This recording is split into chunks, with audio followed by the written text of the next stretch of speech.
നിങ്ങൾക്ക് നല്ല കൂട്ടുകാരുണ്ടോ? നിങ്ങളെ ഒത്തിരി സ്നേഹിക്കുന്ന, നിങ്ങളുടെ കൂടെ ആയിരിക്കാൻ ആഗ്രഹിക്കുന്ന, എപ്പോഴും നിങ്ങൾക്ക് വേണ്ടി പ്രാർത്ഥിക്കുന്ന കൂട്ടുകാർ നിങ്ങൾക്കുണ്ടോ? എനിക്കുണ്ട്. സ്വർഗത്തിൽ എനിക്ക് വേണ്ടി എപ്പോഴും പ്രാർത്ഥിക്കുന്ന ഒരു കൂട്ടുകാരി. എൻ്റെ ഈ പൗരോഹിത്യ ജീവിതത്തിൽ പൂർണ്ണമായിട്ടും ഈശോയെ സ്നേഹിക്കാനായിട്ട് എന്നെ എപ്പോഴും സഹായിക്കുന്ന ഒരു കൂട്ടുകാരിയെ പറ്റിയാണ് ഞാൻ ഇന്ന് നിങ്ങളോട് പറയാനായിട്ട് ആഗ്രഹിക്കുന്നത്. ഞാൻ സ്നേഹിക്കുന്ന എൻ്റെ പ്രിയപ്പെട്ട എവുപ്രാസ്യമ്മയെ പറ്റിയാണ് ഇന്ന് നിങ്ങളോട് പറയാനായിട്ട് ഞാൻ ആഗ്രഹിക്കുന്നത്. ഞാനിപ്പോൾ നിൽക്കുന്നത് വിശുദ്ധ എവുപ്രാസ്യമ്മയുടെ കബറിടം സ്ഥിതി ചെയ്യുന്ന ഒല്ലൂർ കർമ്മലീത്ത സിസ്റ്റേഴ്സിൻ്റെ മഠത്തിലാണ്. അവിടെ വിശുദ്ധ എവുപ്രാസ്യമ്മയുടെ മ്യൂസിയത്തിലാണ് ഞാനിപ്പോൾ നിൽക്കുന്നത്. ഈ സ്ഥലം വിശുദ്ധ എവുപ്രാസ്യ എന്ന് പറയുന്ന വിശുദ്ധയെ വാർത്തെടുത്ത ഒരു സ്ഥലമാണ്.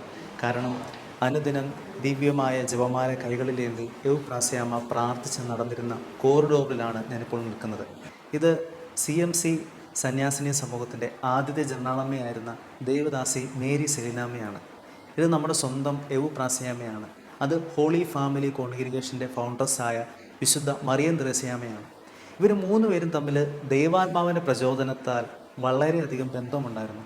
CMC സന്യാസിനി സമൂഹത്തിൻ്റെ ആദ്യത്തെ മദർ ജനറലായിരുന്ന ദേവദാസി മേരി സെലിനാമ്മ, അതുപോലെ വിശുദ്ധ എവുപ്രാസ്യമ്മ മറിയം ത്രേസ്യാമ്മയുടെ പരിശീലന കാലഘട്ടത്തിൽ നോവിസ് മിസ്ട്രസ് ആയിരുന്നു.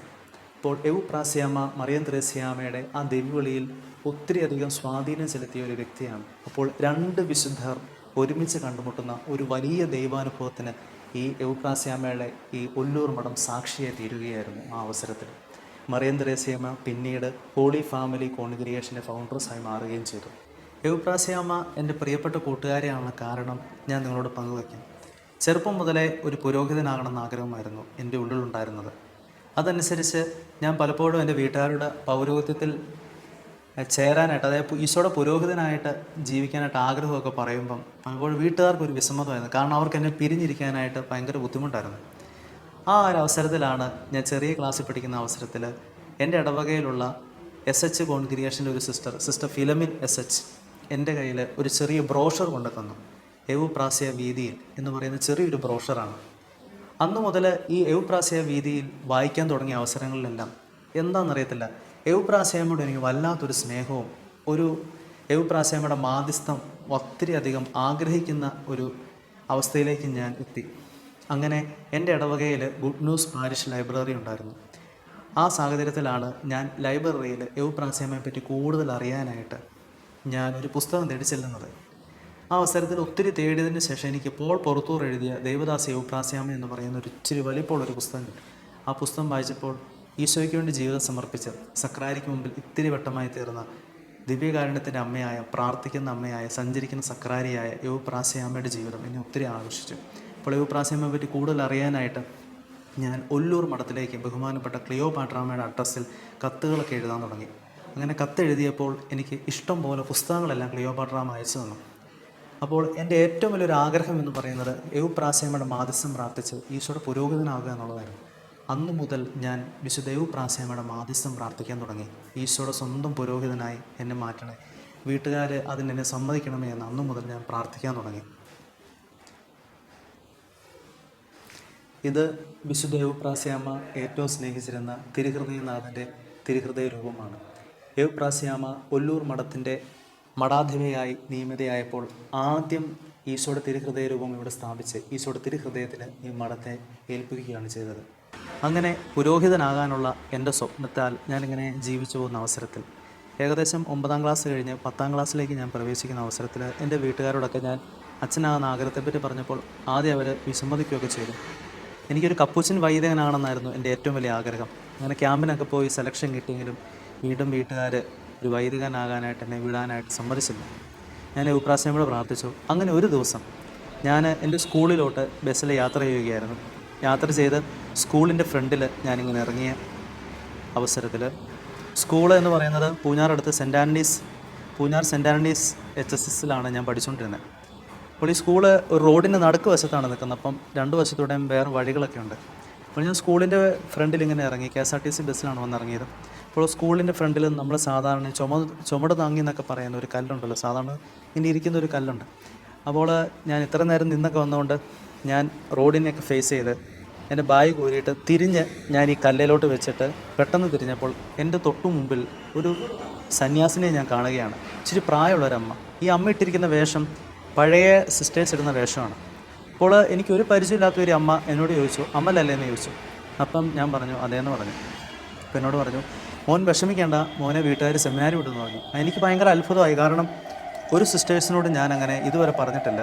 എൻ്റെ വീട്ടുകാർ എന്നെ സെമിനാരി വിടുന്നില്ല, അച്ഛനാകാൻ പോകുന്ന ആഗ്രഹത്തെപ്പറ്റിയൊന്നും. പക്ഷേ ആ അമ്മ എന്നോട് പറഞ്ഞു, മോൻ വിഷമിക്കേണ്ട, മോൻ്റെ പപ്പയുടെ നമ്പർ എനിക്ക് തരാൻ പറഞ്ഞു. അപ്പം ഞാൻ ചിന്തിച്ചു, മിക്കവാറും ഈ സിസ്റ്റർ എൻ്റെ പപ്പേനെ അറിയാവുന്നതായിരിക്കും. അന്ന് ആ ചെറു പ്രായത്തിൽ ഞാൻ അങ്ങനെ ചിന്തിച്ച് തൊട്ടു പുറകിൽ എൻ്റെ ബാഗ് ഞാൻ ഊരി വെച്ച ബാഗിൻ്റെ വശത്തോട്ട് തിരിഞ്ഞു. അപ്പോൾ തൊട്ടു പുറകിൽ സിസ്റ്ററുണ്ട്. എനിക്ക് സിസ്റ്ററിനെ കാണാൻ പറ്റത്തില്ല. ഞാൻ ആ ബാഗ് തുറന്ന് നമ്പർ എഴുതി തിരിഞ്ഞപ്പോഴേക്കും ആരെ അവിടെ കാണുന്നില്ല. പെട്ടെന്ന് എനിക്ക് അതിശയമായി. ഞാൻ അടുത്തുള്ള കടക്കാരനോടൊക്കെ ചോദിച്ചപ്പം അവരും ഒരു സിസ്റ്ററിനെ അവിടെ കണ്ടിട്ടില്ല. ഇത്രയും പ്രായമുള്ള ഒരു സിസ്റ്റർ പെട്ടെന്ന് എങ്ങനെയാണ് മുമ്പോട്ട് നടന്നു പോകുന്നത്? എനിക്ക് അത്ഭുതമായി. പിന്നീട് എൻ്റെ ഒരു തോന്നൽ പോലെ ആണല്ലോ എന്നൊക്കെ വിചാരിച്ച് ഞാൻ നേരെ സ്കൂളിലോട്ട് കയറിപ്പോയി. ഞാൻ സാധാരണ പഠിക്കാൻ പാടുള്ള പുസ്തകങ്ങളിലെല്ലാം എവുപ്രാസ്യാമ്മയുടെ ചിത്രം വെക്കാറുണ്ടായിരുന്നു. അങ്ങനെ ഞാൻ സ്കൂളിൽ പോയി ചെന്ന് ക്ലാസ് റൂമിൽ കയറി ആദ്യം തുറന്ന പുസ്തകം ഇംഗ്ലീഷ് ടെക്സ്റ്റായിരുന്നു. അതിനകത്ത് എവുപ്രാസ്യാമ്മയുടെ ചിത്രമാണ് കണ്ടത്. ആ ചിത്രത്തിൽ എവുപ്രാസ്യാമ്മ സത്യം പറഞ്ഞാൽ നമ്മളോട് എന്തോ പറയുന്നത് പോലെയൊക്കെ എനിക്കൊരു ഫീൽ ചെയ്തു. അന്ന് വൈകുന്നേരം ഞാൻ വീട്ടിൽ ചെല്ലുമ്പോൾ ഇതിൻ്റെ ഇടയ്ക്ക് വേറൊരു സംഭവം കൂടെ നടന്നായിരുന്നു. ഏകദേശം ഞാൻ ഈ സിസ്റ്ററിനെ കാണുന്ന ഒരു സമയം എന്ന് പറയുന്നത് രാവിലെ 8:45 കഴിയുന്ന അവസരത്തിൽ എൻ്റെ പപ്പ ഒരു ബസ് ഓടിക്കുന്ന ഒരാളാണ്. അപ്പോൾ പപ്പ ഈ പാലായിൽ സ്റ്റാൻഡിൽ ബസ്സിട്ട് ഇങ്ങനെ ഇരിക്കുന്ന ബസ്സിൽ നിന്ന് ഇറങ്ങി വന്ന ഒരു അവസരത്തിൽ ഇതേപോലെ ഒരു സിസ്റ്ററിനെ പപ്പായും കണ്ടെന്നാണ് പറയുന്നത്. ആ സിസ്റ്റർ പപ്പയോട് പറഞ്ഞു, അമ്പലിനെ സെമിനാരി വിടണമെന്ന് പറഞ്ഞു. അപ്പോൾ ഞാനും പപ്പായും ഏകദേശം ഇത്ര അകലത്തിൽ ഒരേ സമയത്ത് ഒരേപോലത്തുള്ള സിസ്റ്റേഴ്സിനെ ഇങ്ങനെ കാണുകയാണ്. അപ്പോൾ പപ്പായ്ക്ക് മനസ്സിലായി ശരിക്കും ദൈവഹിതം ഇതിലെന്തോ ഉണ്ടെന്ന്. അങ്ങനെ പപ്പ എന്നോട് സെമിനാരി പോകാൻ പറഞ്ഞു. അങ്ങനെ ഞാൻ സീറോ മലബാർ സഭയുടെ ഏക പ്രേക്ഷിത മുന്നണിയായ missionary society of saint Thomas the apostle എന്ന് പറയുന്ന സഭയിലെ ഒരു വൈദികൻ എൻ്റെ വീട്ടിൽ വരികയും അവിടുത്തെ ക്യാമ്പിന് ഞാൻ സെലക്ട് ആകുകയും അങ്ങനെ MST സഭയുടെ ആദ്യത്തെ മൈനർ സെമിനാരിയായ എൻ്റെ തുടക്കം നമ്മൾ പഠിക്കുന്ന സ്ഥലമായ ദീപ്തി മൈനർ സെമിനാരിയിൽ ഞാൻ എൻ്റെ പഠനം ആരംഭിച്ചു. അങ്ങനെ പഠനം ആരംഭിച്ച് എൻ്റെ പഠനങ്ങളെല്ലാം പൂർത്തിയാക്കി. ആ കാലയളവിലെല്ലാം ഞാൻ പൂർണ്ണമായിട്ടും വിശ്വസിച്ചത് എവുപ്രാസ്യാമ്മയുടെ ഒരു മാധ്യസ്ഥ ശക്തി എൻ്റെ ജീവിതത്തിൽ പലപ്പോഴും ആ സ്വാധീനം ചെലുത്തിയതുകൊണ്ടാണ് ഈശോയുടെ ഒരു പുരോഹിതനാകാനായിട്ട് മുമ്പോട്ട് കർത്താവ് എന്നെ വിളിച്ച് ആ വിളി മനസ്സിലാക്കി വീട്ടുകാർ പോലും എന്നെ സെമിനാരിൽ വിട്ടു. അങ്ങനെ എൻ്റെ പഠനങ്ങളെല്ലാം പൂർത്തിയാക്കി. ഇപ്പോൾ ഞാൻ ഈശോയുടെ ഒരു പ്രിയ പുരോഹിതനായിട്ട് തമ്പുരാൻ്റെ ശുശ്രൂഷ ചെയ്യുകയാണ്. ഇങ്ങനെ പൗരോഹിത്യ ഞാൻ ജീവിച്ച് മുമ്പോട്ട് പോകുമ്പോൾ എനിക്ക് വേണ്ടി സ്വർഗത്തിൽ ഏറ്റവും കൂടുതൽ പ്രാർത്ഥിക്കുന്ന എൻ്റെ പ്രിയപ്പെട്ട കൂട്ടുകാരി, ഞാൻ ഒത്തിരി സ്നേഹിക്കുന്ന എൻ്റെ പ്രിയപ്പെട്ട എവുപ്രാസ്യാമ്മയാണ്. ഈശോയിൽ പ്രിയപ്പെട്ടവർ, നിങ്ങൾക്കും സ്വർഗത്തിൽ കൂട്ടുകാരുണ്ടാകട്ടെ. നമുക്കും കൂട്ടുകാർ സ്വർഗത്തിലുണ്ടായാൽ സ്വർഗത്തിലെത്താൻ നമുക്ക് എളുപ്പമാണ്. കാരണം സ്വർഗത്തിലായിരിക്കുന്നവർ നമുക്ക് വേണ്ടി എപ്പോഴും ഈശോയോട് നിരന്തരം പ്രാർത്ഥിച്ചുകൊണ്ടിരിക്കും. എവുപ്രാസ്യാമ്മയുടെ മാധ്യസ്ഥം നമുക്ക് തേടാം. വിശുദ്ധിയിൽ ജീവിക്കാനും ഈശോയുടെ സ്നേഹത്തിൽ വളരാനും എപ്പോഴും ദൈവത്തോടുകൂടി ആയിരിക്കാനുമായിട്ട് ആഗ്രഹിച്ച എവുപ്രാസ്യാമ്മയുടെ മാധ്യസ്ഥം തേടി നമുക്കും വിശുദ്ധരാകാം.